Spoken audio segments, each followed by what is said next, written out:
And welcome back to the Press Start Podcast. I'm your host, Vic, aka Mr. Never Chillin', and this is episode number 26. And of course, I'm joined by my co host, Roger. Hello, everyone. How are you doing today? And what you been up to, man? What you been playing lately? So, been getting a little New World in. I'm starting to notice now that the player count is kind of really fluctuating, and a lot of players are leaving low population servers to go to higher population servers. So that's an interesting dynamic that's going on. So we're going to see probably maybe merging of servers finally after launch. I've been playing. We tried to beat the Call of Duty Forsaken. We just beat it before stream here, and that's why we're a little late, Hmm. including technical difficulties. But that was fun. I really enjoyed Forsaken. Just kind of sad to hear about Call of Duty Vanguard, and we can get more into that later here. But other than that, it's been pretty quiet. Not too many games right now. How Okay, about you, Vic? What right. have you been up to? Of course, we've been playing Valorant, of course, lately. Been trying to get some games into that, of course.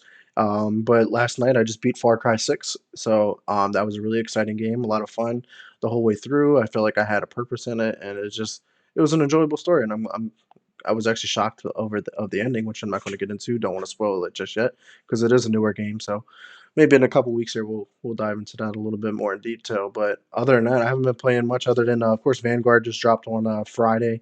It's actually been fun, given it to me. It's like Modern Warfare 2019 with World War II guns. So that's kind of how I feel about it. I have not tried zombies yet. I've been kind of just waiting to dive into that. Um, but yeah, I mean, it's fun. It's not fun when you play by yourself. But that's any Call of Duty, even if it was a good one. So nonetheless, Yeah. let's get into our topic. So this week we don't got too much to get into, but we're gonna start off here with a big one, which I kind of alluded to or kind of guessed at recently. Sega and Xbox has like partnered up in a way, like they're labeling it as like a strategic alliance. So Yes. basically, they're going to be producing like exclusive games. It sounds like for the Xbox market, like whether it be on Xbox or PC would be my guess. What's your thoughts on this breaking news? Well, so for a while now, Windows and Xbox has been the go-to platform for Sega, whether it be their fighting game lines or Sonic has been exclusively on Xbox the past few years. Whether or not that's good or bad is left to be, disputed by the fans, but Xbox and Microsoft have kind of been in a strategic alliance already, it felt like.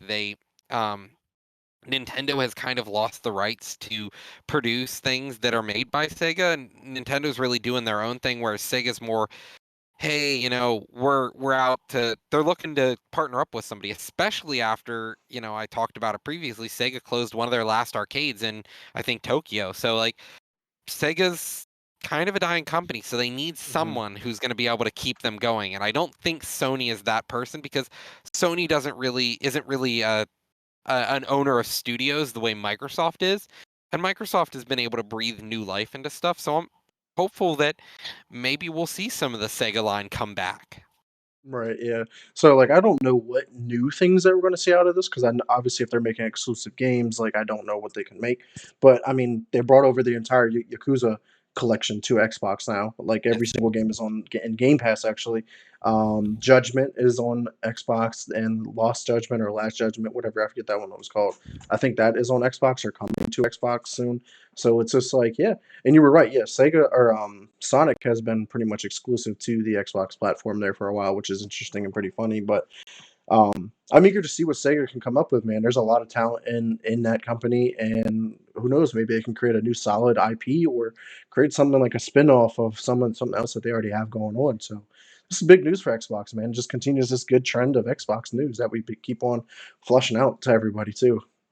Yeah, and especially with I believe it's Fantasy Star Online has a new game coming out, and that's a Sega game typically. Fantasy Star, it belongs Mm, to Sega. So we're gonna probably see a lot of these sort of JRPGs that are now gonna. Microsoft has a hand in JRPGs now, in my opinion, with the acquisition of Sega. Whether or not they're good JRPGs or not, that's something to be seen later on. But Microsoft now has a JRPG line with Sega. Right, and, if I'm not mistaken, is Persona by them too? Yeah. So Persona was actually published by Sega, so that and that's never I don't even think that's ever been on Xbox, so that could be a possibility, bringing that franchise finally to it, and if I'm not mistaken, Bayonetta is also No. from Well, published by no, no. Sega? No, so Persona Yes, it 5 is. is not. Bayonetta is. Persona was made by Atlas, and P Studio, and Atlas is its own independent company, to my knowledge. No, no, I apologize. Atlas is a part of Sega. It is one of the child organizations of Sega. So yes, like for example, Persona, you are correct.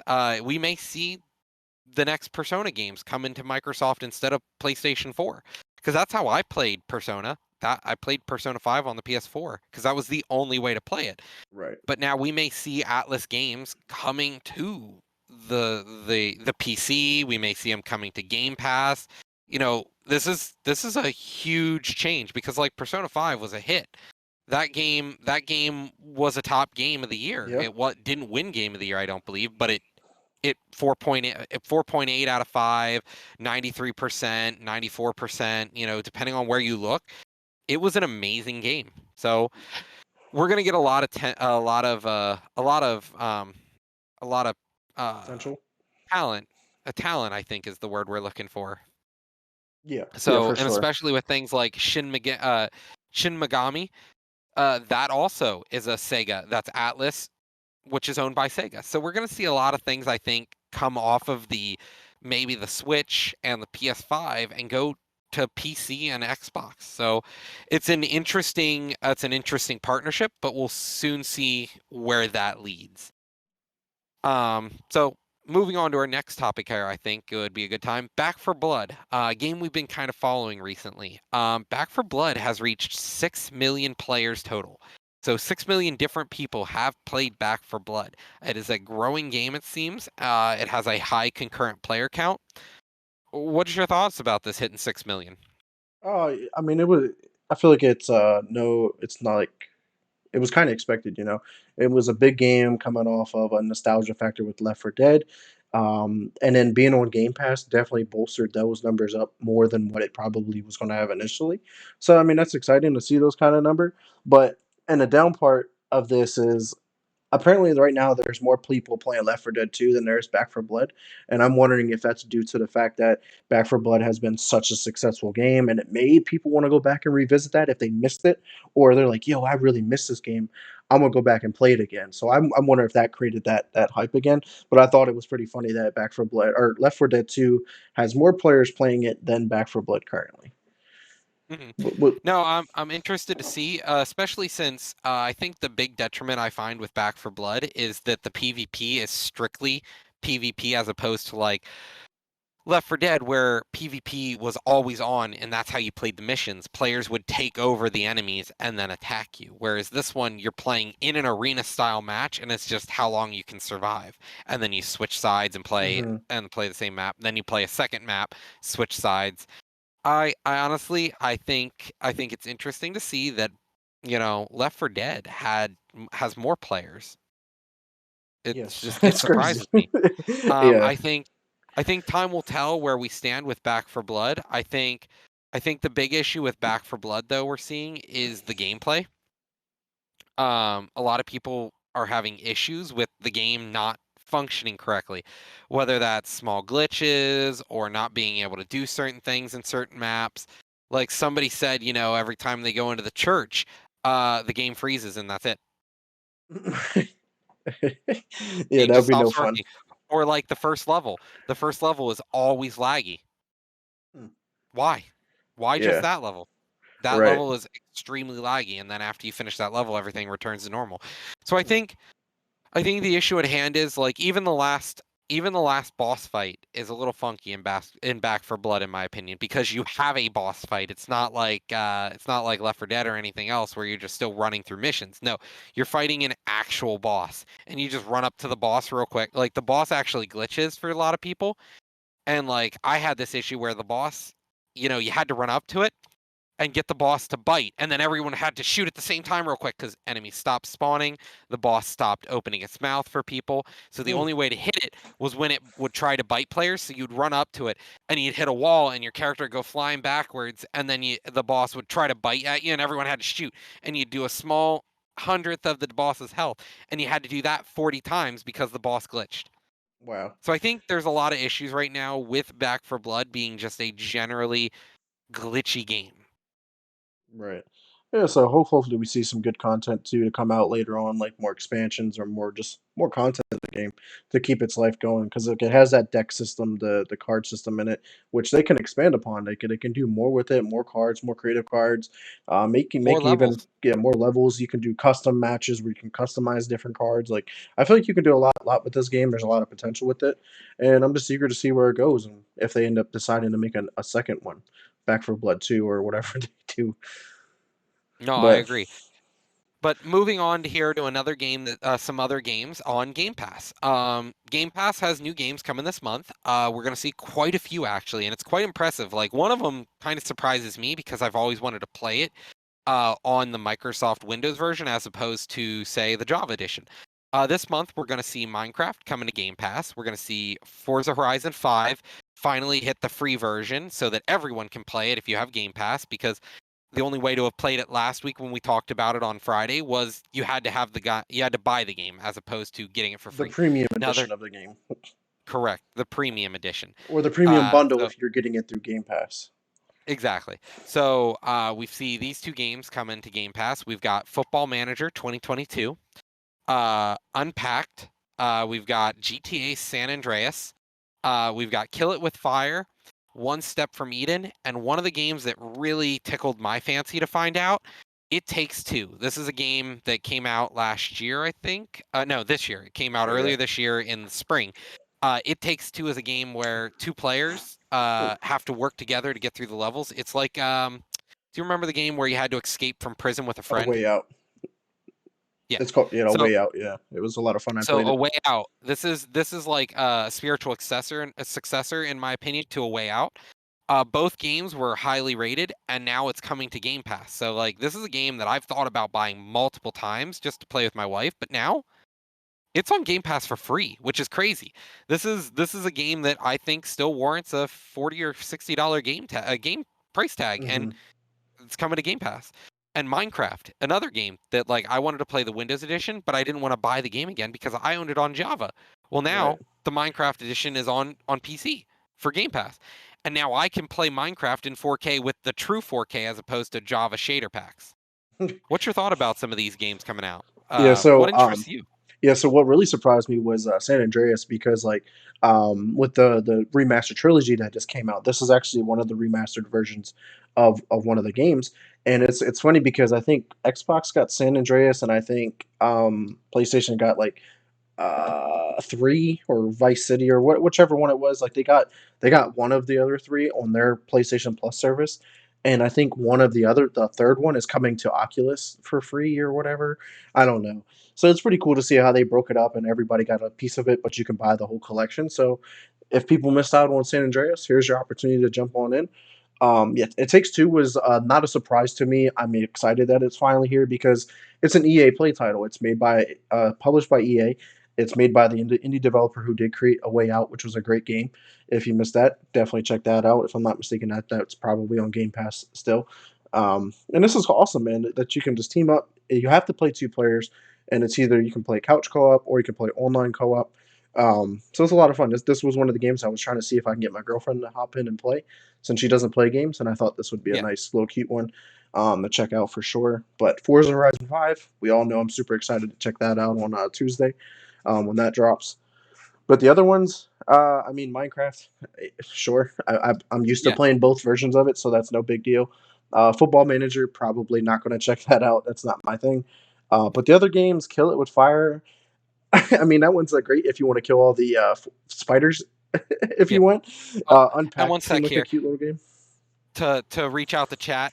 Yes, Forza 5 comes out Tuesday, Yeah, right? the ninth. Tuesday. Yep. So it's on Game Pass Tuesday. If you had bought the premium edition, you could have played it on Friday. But Mm. Forza Horizon 5 comes out Tuesday for everyone who has Game Pass.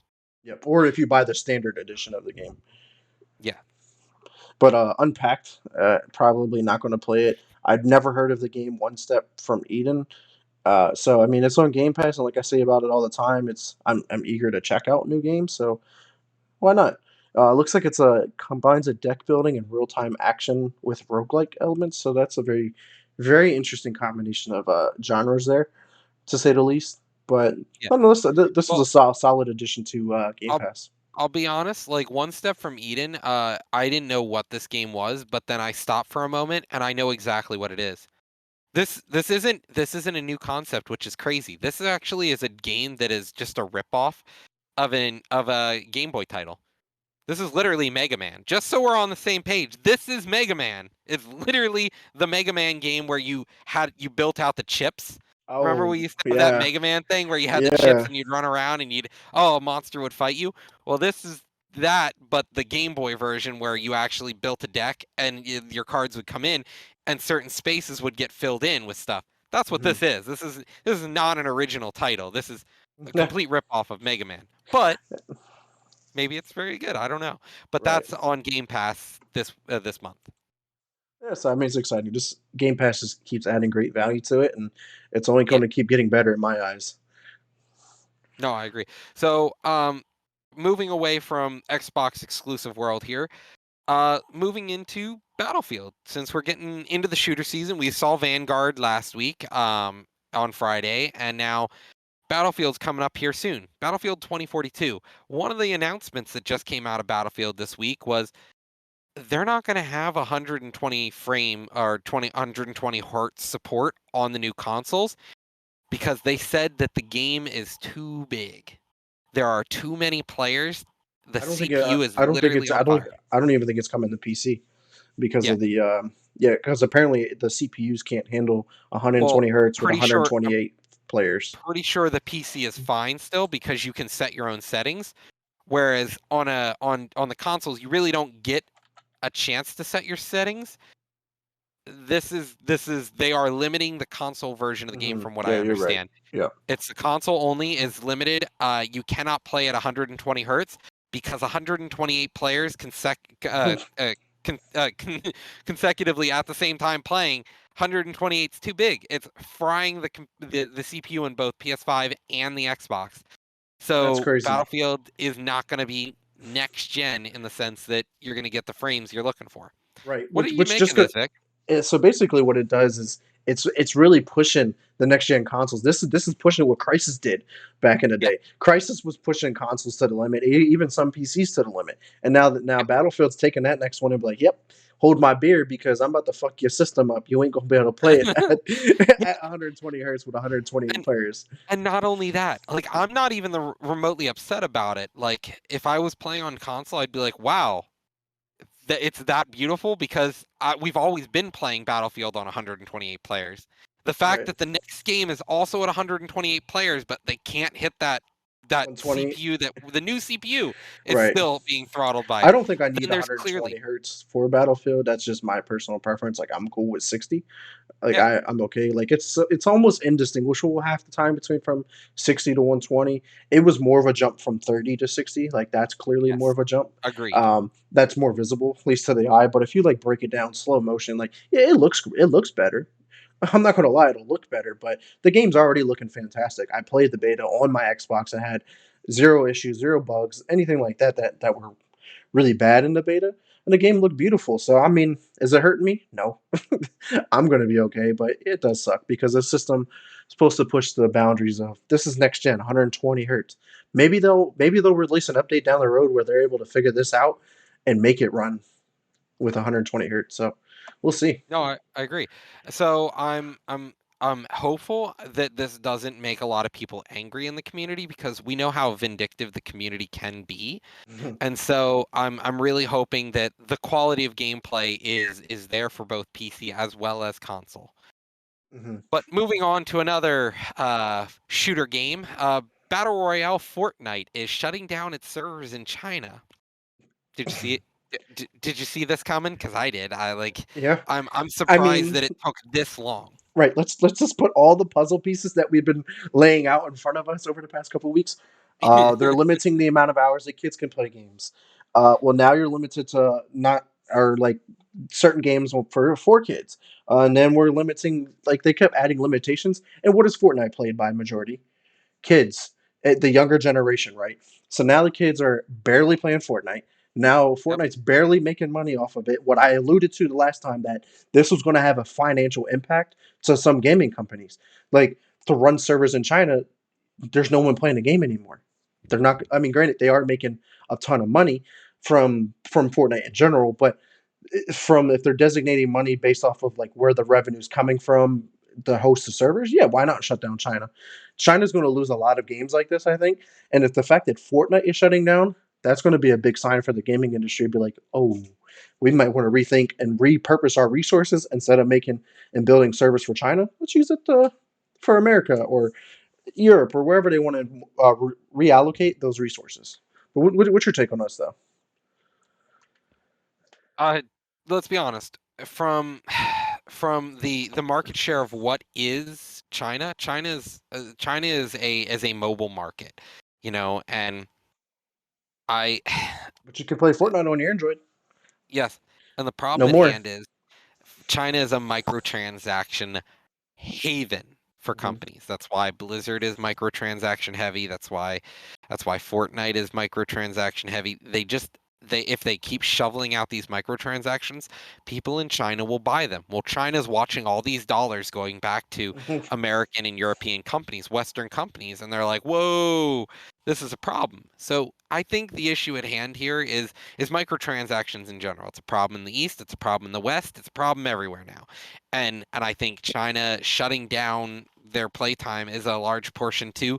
A lot of this money's going to Western concepts, people putting all their money into Western companies. And so I see the fact that they're shutting Fortnite down in China just as a no-brainer, obvious step. Right. Yeah, I definitely agree, and I mean, I'm just ready to see the rest of this impact, both in the gaming industry for like releasing of games or shutting Yeah. down of games, and then like economically, because like you said, it's a haven for microtransactions, and like every game has microtransactions nowadays. Even if it's a single player game, there's microtransactions in there, so it's stupid, but Watch they're Dogs nickel had and a diming. microtransaction store before they had multiplayer. Yeah, so it's just asinine, and the gaming industry needs to like get a hold with it because like I'm okay if free to play games have it. They got to make their money somehow. It's free to play Exactly. and it's unlimited content, unlimited DLCs. Like even look at Call of Duty though, for instance. You remember back in the Valorant. day? I'm gonna just use Call of Duty as to break it Yeah. down. Like Call of Duty, we spent $60 a year, right? And then before DLC became free, we were spending $15 every 2 3 months for a new DLC pack. So we're I'd paying say another yeah. 60 on top of buying like any small microtransactions that they had. Very minimum. They wasn't too many. They'd be like, here's one skin. Here's another skin, like every couple months. It wasn't way it is now. Here's 37 skins at one time, and then here's 36 more. But it's just like now they transition from you don't no longer have to buy the content. It's free updates, free DLC. Where do they make their money from now? They know they're going to make it from microtransactions. So it's like, do we want free content and microtransactions or paid content and no microtransactions? Yeah. And No, I'm with you. I'm kind of down with the microtransactions route because it's a choice. It's not a And requirement. and It and doesn't change the gameplay at all. It just makes you the look people different. who want to spend the money can spend the money, but the people like us who don't spend much on microtransactions, we're actually making out in the end because we get the free DLC. We get the Firebase Z. We get not what is it? Their machine. We get Forsaken. We get all these Call of Duty zombie maps for free. Yeah. So I So mean, I it's a no brainer for us. Yeah, exactly. I spent one time to get a Call of Duty Battle Pass, and then I earned the next one through the Battle Pass, and I was like, I don't really feel like I'm wasting my money here. And I bought it once, and I got like 3 seasons of DLC during the time I played.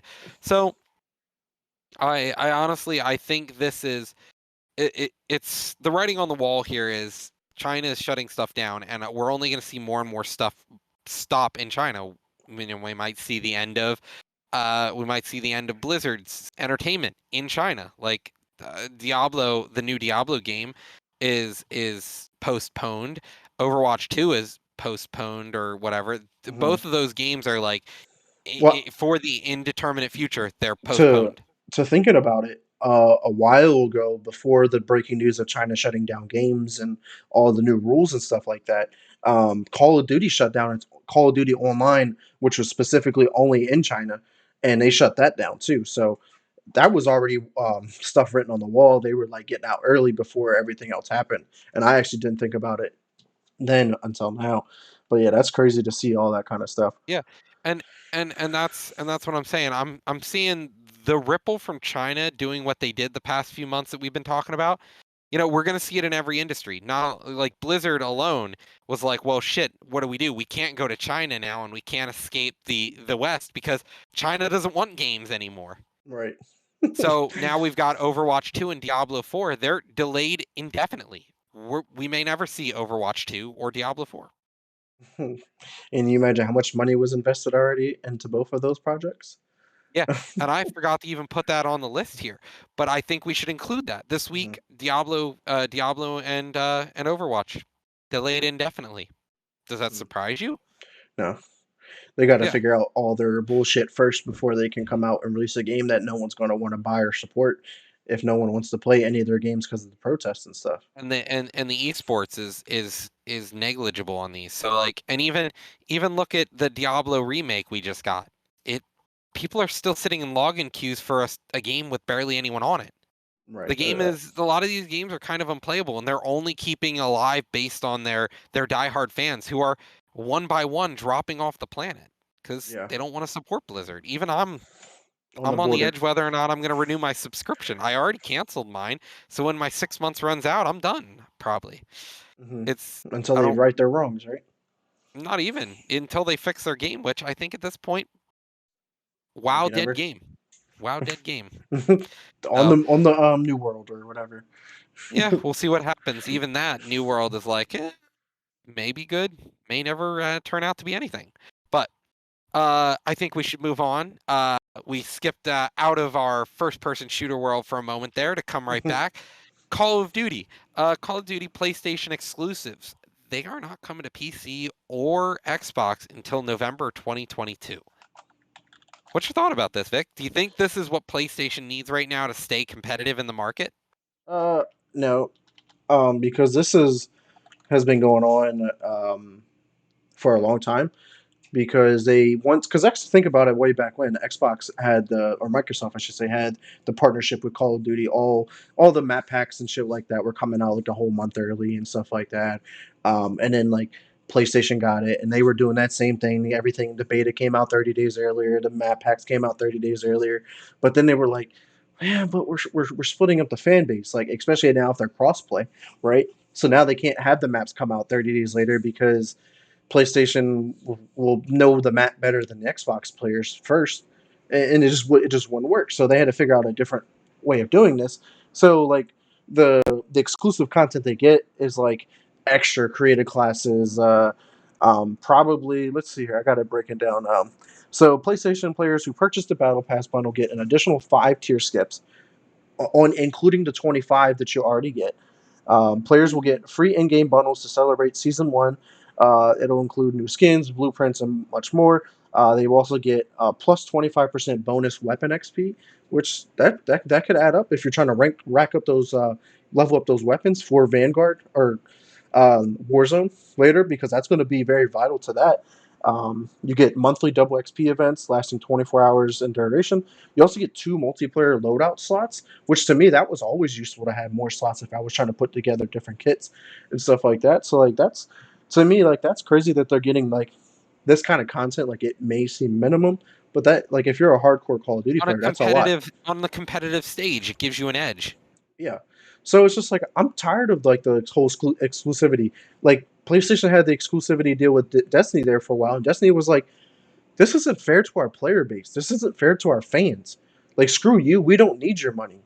And then bounce. They like cut contract, and that was it. I mean, that was during the time where they were breaking ties with But Activision. then, yeah, Circling back and to now that Call problem. of Duty's doing it again. Activision Blizzard is doing it. They're like, hey, we'll do this to make some extra cash. That's all It it is. feels like, yeah, it's a Blizzard cash grab in my opinion. Mhm. Yeah, Activision it's Blizzard. that it's up there, Activision Blizzard, and they're the problem. They are one of the biggest problems in gaming, and something needs a shakeup in that company. Like literally, someone just needs to go in there and clean house, get them all out, and start over fresh. I mean, but that's And and easier at said this than point, done. then yeah, and the company I feel as though at this point, it wouldn't hurt to watch the company shrivel up and die because we need some competition in the market. I think they're stagnating the market really. Mhm. But that's a conversation for another day. Let's stick on Call of Duty here and move on to the next topic we have. As per usual, Call of Duty Zombies will not include the Easter egg at launch. What's your opinion on this, Vic? I Is mean, this annoying to you? Because to me, this feels annoying. no, And not only that, some of the other things to mention here about the not including the Easter egg at launch, the community's outraged at the new map. You said mhm. you didn't play Zombies, right? Yeah, I You haven't haven't checked played it it out yet? yet. No, Okay. So it's not I unlimited know about waves the going map. Yeah, through and yeah, it's not unlimited waves. It's not going through and doing what Zombies has always been. It's now an objective game. You collect these little tokens, you do these shrines, and it's not it's not the game that we're used to as round zombies. based. Yeah, round You know, based zombies. some of the biggest names in Call of Duty Zombies are more than disappointed with how this turned out. I know Mr. Raffle Waffle posted on his Twitter that he's like if you're getting Call of Duty Vanguard for zombies, save your money. Yeah, just wait because like it's going to take a while until they add enough content. And the thing is, like with the apparently, according to what I'm understanding here, is Vanguard zombies. They try to do like a combination of like the round based zombies that we're used to, and then the additional of was it onslaught or not onslaught The one where we go around and play out in the open. yeah, so like the open world Yes. zombie mode, and they try to make it together, and they're trying something different. But I think they should have stuck with the formula that is 1000% successful year after year after year. Like, why try to change it up? Like you already pissed me off when you started adding all kind of different variant of zombies. Like this isn't Left 4 Dead. Give me zombies. That's where I like to have fun. But I know everyone has mixed opinions on that. But it's just like today when we were playing and beating that the Forsaken Easter egg. Why is there mimics? The dudes with like in robot suits that have flamethrowers that can jump up and down, and then you got like martyrs or whatever when they're fucking shooting rocket launchers at you. You got the red explosive ones. You got the tempests that are shooting electricity at you. You got the sorcery ones. Like that's too much. You don't Yeah. zombies don't do that. And not only that, every round you were getting hit by disciples, you were getting hit by mimics. You had like two mimics, a disciple, and a bunch of other guys, and like a tempest and two flame guys chasing you. In addition to all the zombies, while you're only on round 10, and you're like, Right. what do I? No. I'm trying to do the Easter egg, and I literally cannot get through it. Like Yeah. by the time you get your guns pack like actually charged up, and skipping the first two rounds I think was a really weird choice for Forsaken, but that's another thing to talk about. Like Activision Blizzard, they are Mhm. in the end the be all end all be all for the direction of the games, Yeah. and they get to make final cuts, final decisions, and who knows, maybe their decision wouldn't play into this. But I'm a little disappointed to know that we're not getting the Easter egg for zombies, the true zombies, or if this is the true zombies with the Easter egg coming to this, I'm a little disappointed because Mhm. this isn't zombies. I genuinely thought about buying Vanguard, but now they're like zombies is lackluster. It's not. It's a gimped game mode. It is literally sitting there on crutches or in a wheelchair to me. The multiplayer isn't enough to prop the game up for me. I got Valorant. I'll play that multiplayer, and I haven't even heard anything about the story or the campaign Yeah, I haven't on heard much Google, around it. on a lot of these, end user review sites. The Mhm. game's got a 2 out of 5. Yeah, most of the ones that I follow, like IGN, GameSpot, and stuff like that, are all giving it like a 7 out of 10. So like that's not a bad game, but that's only one number above the rating I gave for Avengers. And We and all know and that don't get me is. wrong, the last time I saw Metacritic give anything under a 7, I don't think I ever have. Like, I'll be honest, a lot of these games, review sites, they're just like they're it's like going to IMDb, They're like, "Oh, it's a 9 out of 10." You're like, "The community says it's a 3 out of 10. I don't know where you got 9, but okay." Yeah, right So, now they're looking on Google, it's a 59% like this video game, and it has a 2.3 out of 5 star okay, so you see what I'm on saying? Google. So Yeah. Yeah, it's bad. is really bad. That's just the first thing you see when you search this game. You're 2.3 out of 5. You It's know, and on Metacritic, it is an 81 Metascore and 6.7 user score. so I am very disappointed to see where Vanguard has gone. It seems like the launch itself, maybe it took a hit by Activision Blizzard being what it is right now, I but think so. I think this and game. and it's in World War II setting. I don't think nobody wants a World War II setting game anymore. But Look what the happened to thing is, Battlefield over their last two yeah, issues. Battlefield yeah, One or World yeah, War One and World War II. It was a bad turnout because that was the setting. No one wanted that game. yeah, We want modern games. We want future, near future games. We want future games. Something that's more enjoyable. You already told a billion stories from World War II. and not Nobody only likes that, any of the weapons I from World think War II. It's time to move on. I think I think the one thing I'll give them is this is an alternate world for World War II, and the whole story is supposed to be an alternate reality. Hmm. I find that interesting. The only reason I buy the game is to play the story at this point. So, um, I'm definitely interested to see the development over the next few weeks because we're only sitting on day three, no, day two of Vanguard. So, no, What because is it it? came out Three? Friday. So yeah, Yeah. three. This is the third full day of Hmm. Vanguard. So it's young. We'll see where it goes.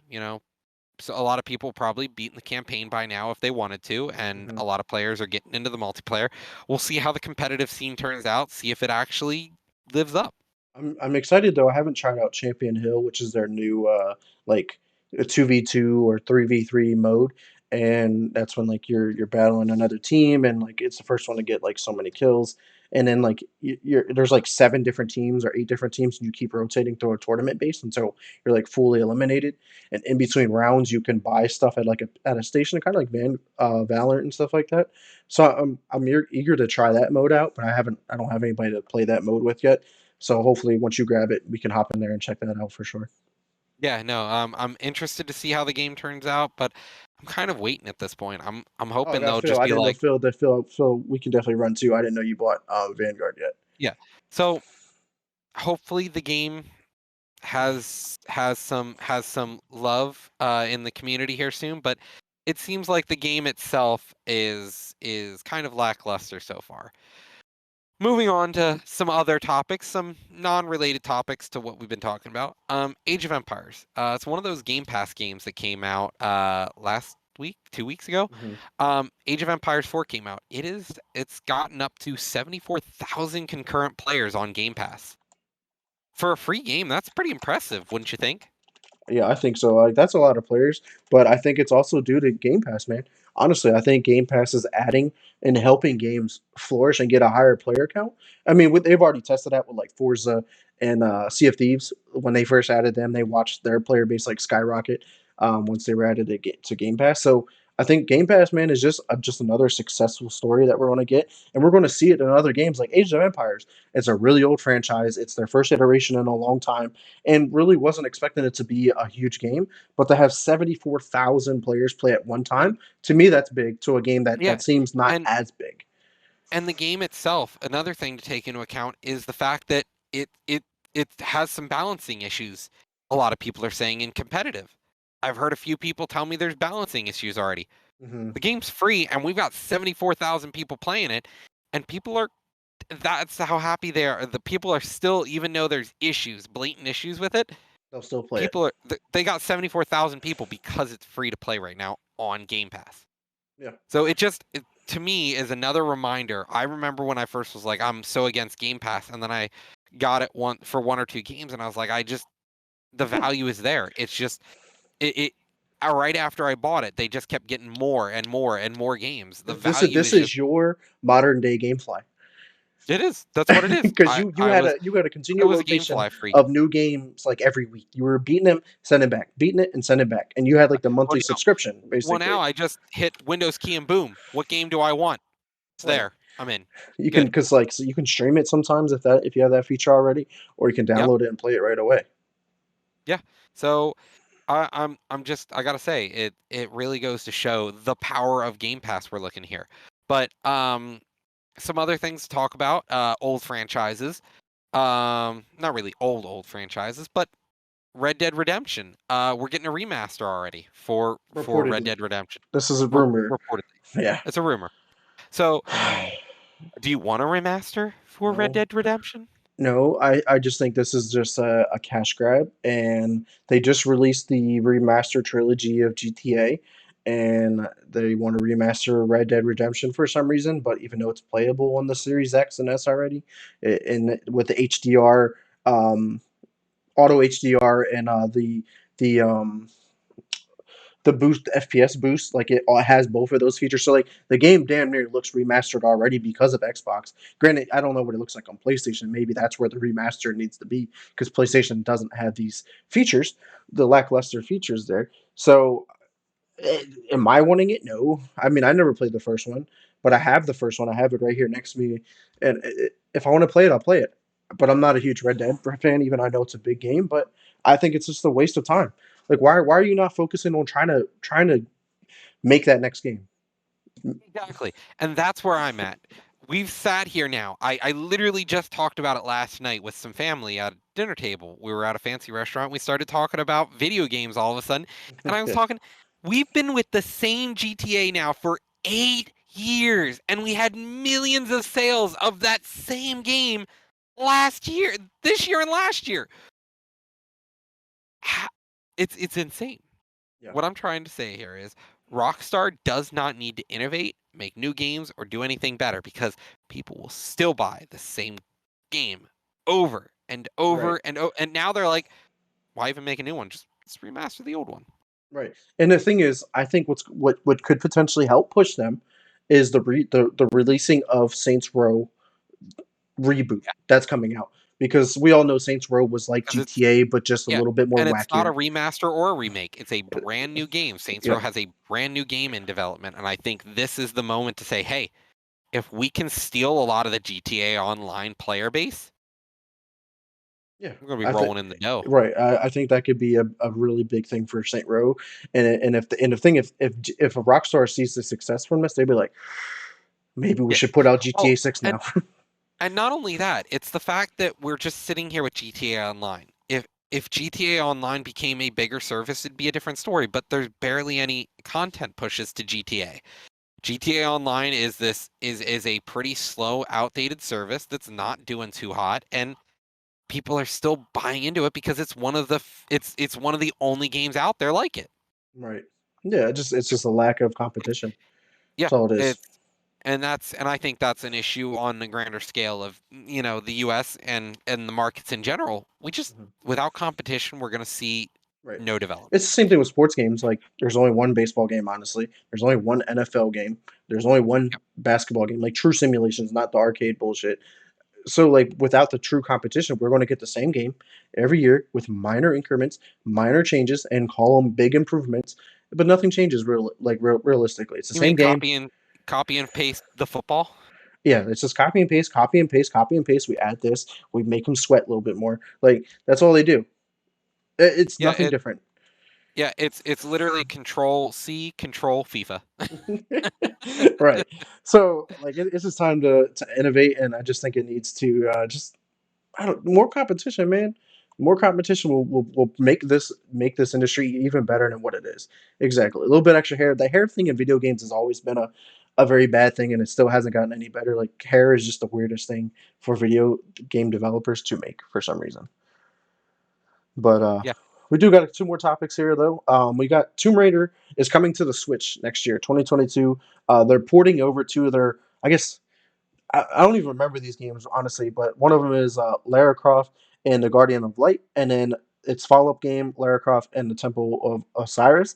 These are spin-offs that they're isometric games with co-op stories and gameplay, so it'll be playable with friends, and you can use the Joy Cons as long as they're not too buggy and stuff like that. What's your take on these? Did you ever play these games? And if not, would you play these now on the Switch? never knew they existed. No. They're Xbox One and PS4 games. I never even knew they existed. But, chat here says they know them. And honestly, I think they kind of went under the radar for many people. They've got an 8.1 on IGN. So Yeah. it's not like they're bad games, and it's not like they're middle of the road games. But even then, a lot of people review this game, it seems like 80%. It's like Mhm. an 80 to 90% reviewed game. right. Which is that's what I was just reading there is that they're one of the most critically acclaimed games. Like they review really well, but it's just one of those very underrated games that probably missed out on everyone's radar. So maybe Yeah, this is a way for people to check and them out.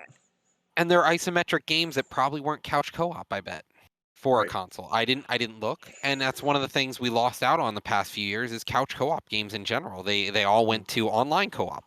You Right. know, remember when Halo moved away from couch co-op? So It was with this, I awkward. think putting it on the Switch allows a lot of people to just say, well, it feels more like a party game than to people. We can all pop in real quick and just go through the story. Right. So So I mean, we'll see. It just adds to our long list of 2022 games coming out. So it's gonna be a big year, y'all. But on to and our last gaming topic here. the biggest game of 2022. We saw this week Elden Ring gameplay. What'd you think? We got 15 minutes of it, and I think this game is so far looking visually up to what I'm expecting from the Dark Soul developer from Software. So the visually it looks stunning. The gameplay looks just as fun and whatnot. But I don't know. I've never played any of their games to be honest with them. But what's your take on this? Because I know like you were a Dark Souls fan, weren't you?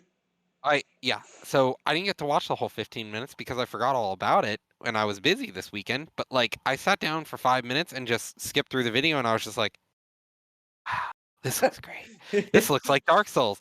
This is what I want right now in my life. After beating all the Dark Souls games, I'm like, well, I don't want to beat them again. I Mhm, One of the joys to me about Dark Souls games is just trying to figure them out for the first time. You've never played it and you have to go through and trying to figure out all the intricacies for the first time. mhm, This game looks great. It looks like another Dark Souls game, but it takes the whole Dark Souls free exploration, says let's blow it up even more. So like now mhm. you can go everywhere in the game. Like it's a huge map and they're like, "Well, here's where you need to be, but fuck that, you can go over here instead." And the content, they've got mounts now, so people are like fighting on horseback or whatever. They're fighting on horseback, which looked awesome. The PvP's there, the co-op player is there, so like you summon your friends in again and you play like you used to on Dark Souls. I This Mhm. game looks amazing. It looks great and I'm excited. I'm genuinely excited because I feel as though Sekiro was good, but it wasn't Dark Souls. It was a Right, whole different game because it was more or less you didn't get to build your own character. right. Elden Ring is back to Dark Souls. You play how you want to play. You want to be a priest? Go ahead, do some miracles. You want to be a wizard? You got some wizard spells. Cool. You want to be a warrior, a ranger, whatever the you want to do it. Whereas Sekiro's like, well, you've got nine different things that you can kind of put into your rotation, but they're not very good. Just use a sword. Right. So I mean, it's definitely exciting, and I'm actually kind Yeah. of also excited that it got delayed because I want if this game's going to be the game of the year, make it the game of the year. Don't rush it. Make sure it comes out ready to go to be game of the year day one. don't I don't want them coming in and like, oh, we're gonna make some changes here and there. I don't want it to feel like Cyberpunk where like they release the game and I'm playing through it and they're like, oh, we just fixed this, and I'm like, I'm already done with all of those. What Right. I Right. and you don't want to go back at that point Right. because like you've invested hours and hours and hours, and they're like, or for some people, I don't want the game coming out and being like, well, I hit a game-breaking bug that I have to restart the whole game. Like my friend Jeff Slugs, one of our community members here, I talked to him about his experiences with Cyberpunk. I think he even came on our show and talked about it. He he got to the point where he did the warehouse raid and the game just breaks because of how he played the game in the beginning. I don't want that. I want Elden Ring to be as good as every From Software game ever. Like Right. Dark Souls was great. Dark Souls 2 was great. Dark Souls 3 was amazing. Sekiro was great. Like every game that I've ever played by them, I've always been like, wow, this is Mhm. awesome. And Elden Ring, if it's like Dark Souls, I'm going to be through the moon. Right. And this will be a perfect time for me to finally check out one of their games because I did miss out on all the Dark Souls in Sekiro. I definitely missed that one out, or missed out on that one as well. So maybe this will be my first game, and it makes me want to go back to play their other games. Yeah, and like the Prepare to Die edition, like talking with Philipper here in chat, the Prepare to Die edition was one of the coolest things. From Software always takes their games and go, okay, we made some adjustments and made the game better. Like Prepare to Die wasn't the hardest version of the game. It was just they remastered it, added more content, and they tuned it up a little bit so Hmm. it was better. That did make it a little harder, but it didn't make it hard. It didn't make it like, turning on the hardest difficulty hard. But it made it more Yeah, challenging, like but this it one. also was I yeah, got Dark Souls 3, the Fire Fades edition. It's the yes, complete edition, so it has like everything that would have all the came out on this DLC, game. And guess what? all Never played it. it's I so have good. it. It's such a good game, but you should always start with if you ever have time on PC, just get Dark Souls Prepare to Die edition. If you want to get ready for Elden Ring, learn to play one of the games before you jump into it, because if you jump into Elden Ring and you choose all the wrong stuff, you're going to be upset and you're going to be halfway through the game and you're going to be like, Fuck. "My build doesn't work." Because that's what happened to me in Dark Souls. I got to the final boss and I was like, my build does not work. The boss is unplayable with this build. So I had to start using a sword all of a sudden instead of my magic. And I was like, what do I do? Parry, attack. Parry, attack. This is not how a mage fights, but I'll do it. Yeah, You fuck know, it. I'm excited because this game looks like Dark Souls. So if Right. you haven't seen the Elden Ring 15 minutes of gameplay, it's a 20-minute video technically, because the guy does some commentary as well. So it's actually more than 15 minutes, which was delightful. Hmm. So check it out if you haven't seen it. And talk to me if you want to talk about any of the games. Feel free. For sure. But yeah, man, I think that's enough of our gaming news and topics this week. But let's get into our deep freeze moment of the week here. Got a good one here just because we just had Guardians of the Galaxy come out. Eternals, the movie, just came out on Friday, and then of course from the PlayStation event we saw Wolverine announced along with the new Spider-Man game. But what is a Marvel or DC hero that you would like to see that has their own game? Um, I'm in the market for a new Batman game. I That'd I be nice. honestly I've liked the past few Batman games. They've always been fun. Flash. But yes, Philipper, that was my actual answer next. So That was Sonic. like So yeah, Sonic. yeah, just Sonic. We're going Well, to circle back to Microsoft, Sonic. yeah, it's Sonic.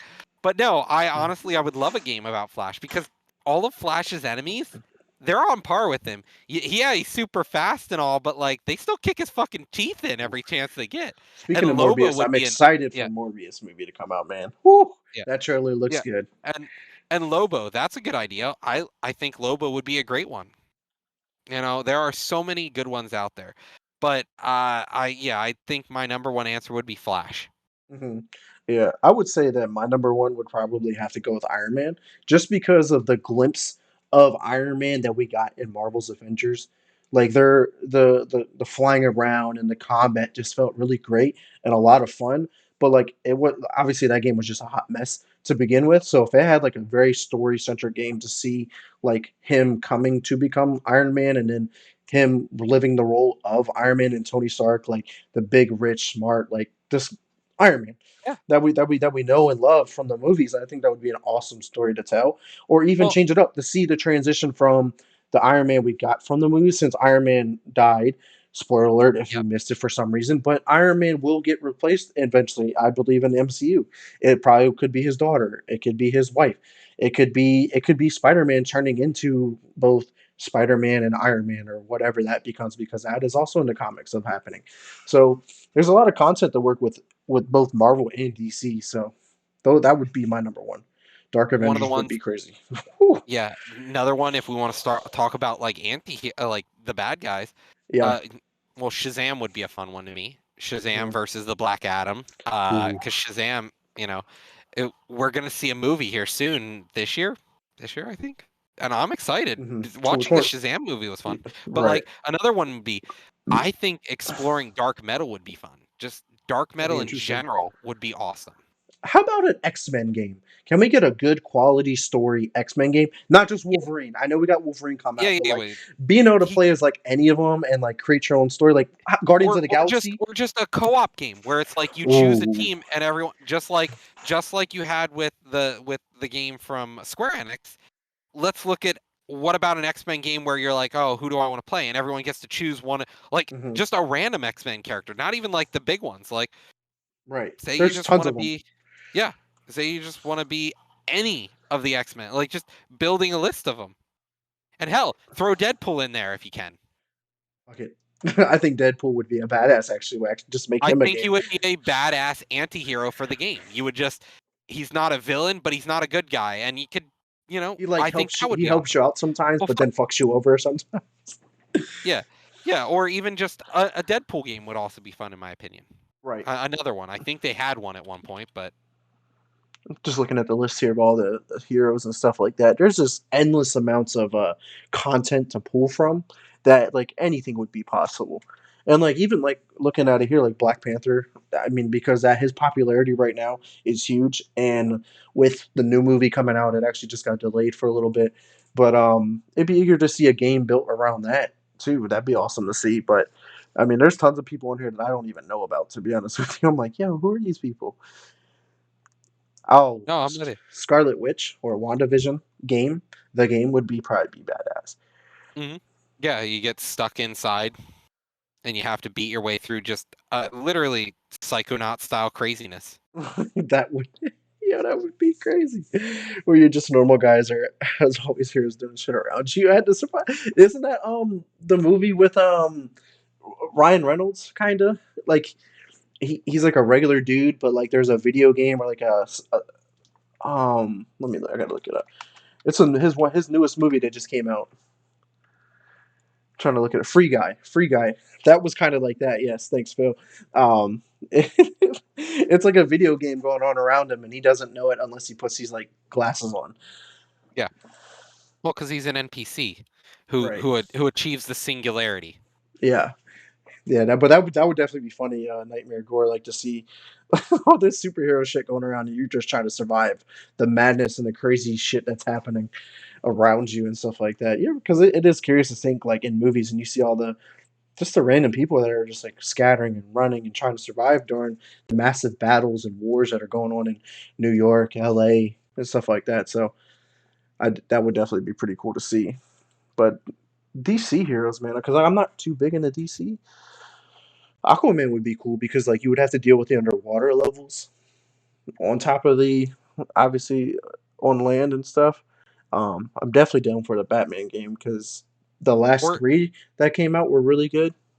I think a game that also explored new territory with like say the Son of Kyle game like that where you're dealing with modern day issues like you're dealing with somebody who's struggling with real world implications because we know developers like to tickle our fancy sometime and actually try to be um uh, pushing the label on stuff and I think that would be a way to do it. Stop focusing on the old generation and focus on the new millennial generation of superhero. Mhm. Stuff that is geared now towards our generation as opposed to the ones that come before us. Like Batman's been done 100 times, but the Son of Superman, not as overdone as say Superman. Like remember the last Superman game like on N64. Let's not even talk about that because how do you really make a Superman game without just having somebody just dealing with kryptonite all the time? And then at that point, it gets a little silly. Right. But And it was on the N64, so there was limited yeah, technology at that point. I mean, the N64 was pretty good. I'll be At that honest, it time, wasn't that yes. limited. Yes, for what Compared to it what we was got pretty good. now. Fucking Bruno or fucking Nightmare Gore over here. It was me, Barry. Um, Yeah, man. so That was a good topic um, though, but we'll see what comes out because hell, when Wolverine was announced during that PlayStation event, we were like, this came out of left field. Looks good to me. It's made by Insomniac Games. I'm I, excited. I I love Wolverine, and I think it is definitely going to be a good game next year. I really hope that the quality is there because Wolverine can get his ass handed to him. He can die. You're a superhero, but you're a superhero that normal people can fuck up. Right, like Iron Man, I think technically. that's the issue. That's the issue at some point. When you make a game, you have to have the superhero that can also get his ass clapped by normal dudes. Right. Oh man, man, what a great deep freeze moment we got. I love the interaction that we got here from the community this week for sure. But any last comments or remarks from you, Roger? Thanks for coming out, guys, and those of you who watch us on YouTube, thanks for watching. But hey, have a good day, everyone, and have a good weekend. Yes, sir. Again, I want to thank everyone who did check us out live. today, and anyone who does check us out later on YouTube, we definitely appreciate it. If you do want to check us out live every Sunday at 7 p.m., hit us up if you want to come on the show too, because obviously it's just us two right now. We are looking for another co-host, so if you are interested, hit us up. But Roger, where can we find you at? So my name's down below. It is lunatic_oblivion. That is my username on Twitch. Awesome. And of course, everyone, you can check me out at Mr. Never Chillin underscore out on Twitter. Xbox is X Never Space Chillin. You want to game, party up, play some Call of Duty, hit me up on there. Facebook is Vic Brubacher. Questions, concerns, want to become a co-host or a special guest, hit me up there. And of course, I'm not worried about my Twitch right now. But that definitely want to thank everyone again. But until next time, peace.